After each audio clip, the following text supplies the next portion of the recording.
Assalamualaikum warahmatullahi wabarakatuh. Kembali lagi dengan saya Wahyu Ramdhani, mahasiswa Universitas Riau, program studi Pendidikan Sejarah. Pada kesempatan kali ini kita akan membahas mengenai inovasi kurikulum KTSP dan kurikulum K13. Pertama kita akan membahas dulu mengenai inovasi KTSP. Apa sih inovasi KTSP itu? Jadi, KTSP atau Kurikulum Tingkat Satuan Pendidikan merupakan salah satu bentuk realisasi kebijakan desentralisasi di bidang pendidikan agar kurikulum benar-benar sesuai dengan kebutuhan pengembangan potensi peserta didik di sekolah dengan mempertimbangkan kepentingan lokal, nasional, dan tuntutan global dengan semangat manajemen berbasis sekolah atau MBS. Kita lanjutkan lagi pembahasan kita mengenai karakteristik dari KTSP ini. Menurut Mulyasa 2007, terdapat 4 karakteristik KTSP. Yang pertama, pemberian otonomi luas kepada sekolah dan satuan pendidikan.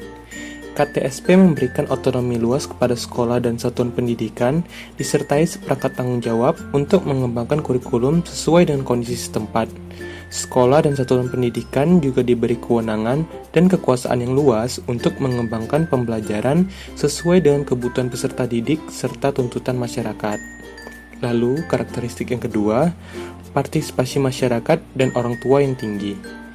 Dalam KTSP, pelaksanaan kurikulum didukung oleh partisipasi masyarakat dan orang tua peserta didik yang tinggi.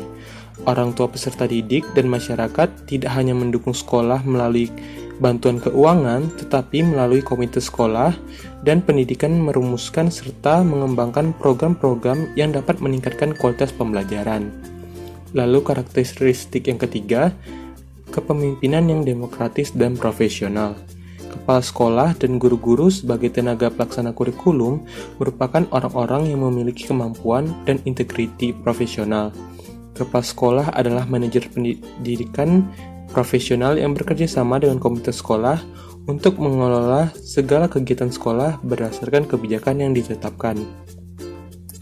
Guru-guru yang direkrut oleh sekolah merupakan pendidik profesional dalam bidangnya masing-masing, sehingga mereka bekerja berdasarkan pola kinerja profesional yang disepakati bersama untuk memberi kemudahan dan mendukung keberhasilan pembelajaran peserta didik.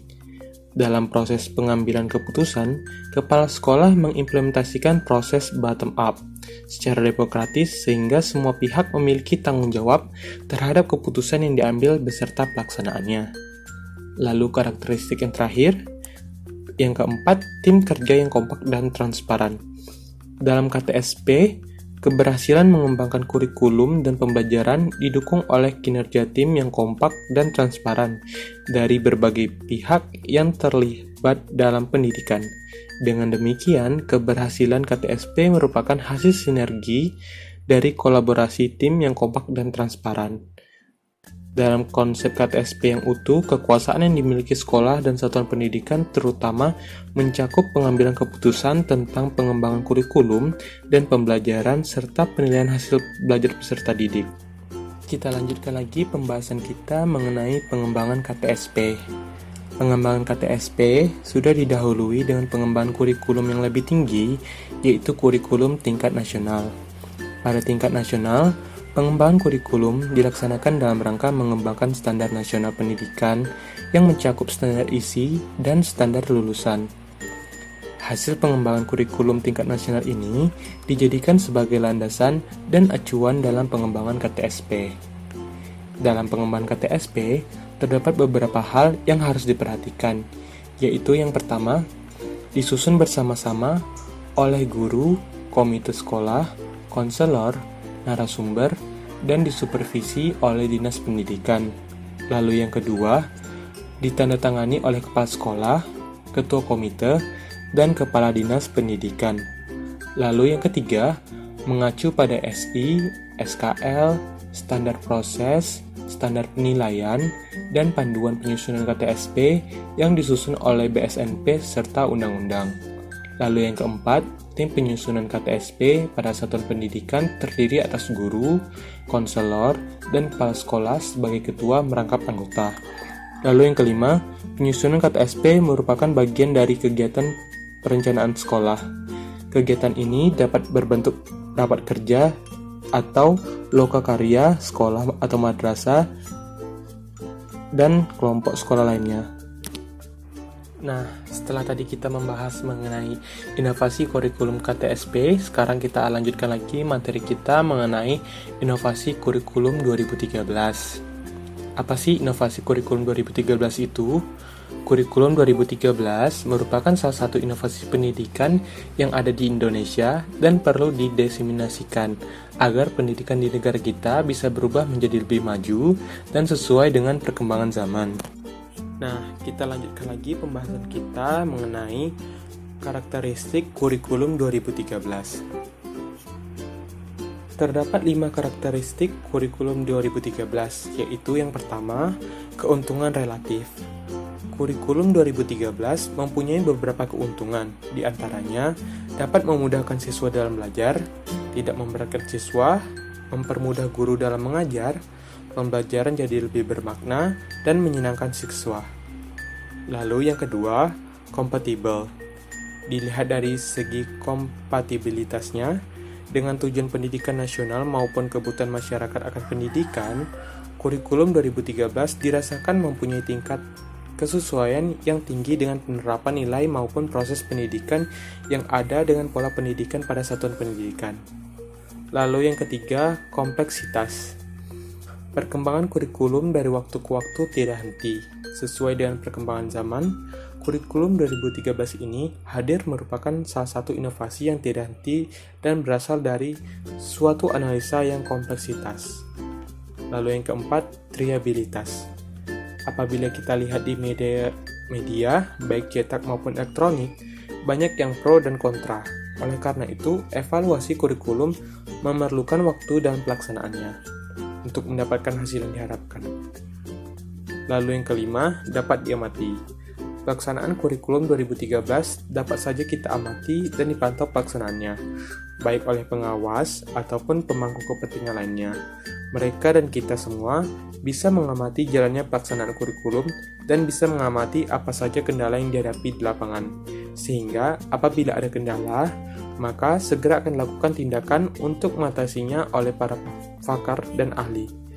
Kita lanjutkan lagi pembahasan kita mengenai tahapan kurikulum 2013 menurut teori difusi Rogers 1983. Ada 5 tahapan. Yang pertama, tahap pengetahuan.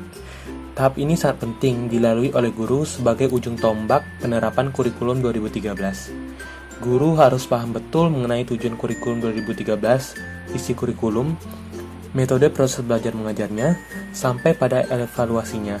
Dengan begitu, guru bisa dengan mudah mengimplementasikan tiap proses pembelajaran kurikulum 2013 ini. Lalu yang kedua, tahap persuasif. Bila tahap pengetahuan tercapai dengan baik, maka akan terjadi selective perception. Penerima inovasi yang dimana adalah guru akan mempertimbangkan karakteristik kurikulum 2013, misalnya keuntungan relatif, kompatibilitas, kerumitan, atau kesederhanaannya bila diterapkan.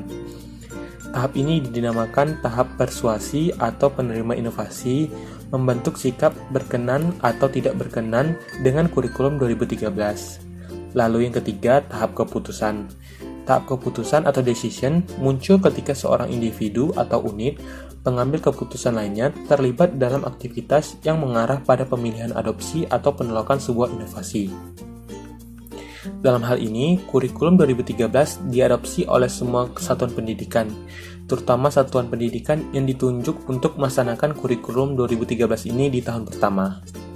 Lalu, yang keempat, ada tahap implementasi.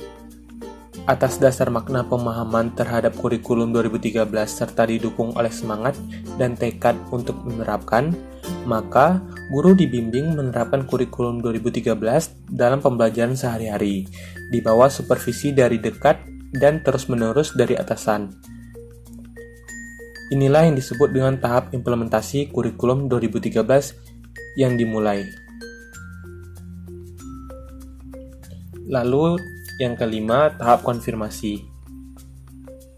Apabila tujuan kurikulum 2013 telah tercapai dan menjadi acuan sehari-hari dan masuk dalam kebiasaan atau budaya pembelajaran, maka pada saat itu institusi pendidikan yang dimana adalah sekolah harus mampu mencari penguat bagi keputusan inovasi yang telah dibuatnya.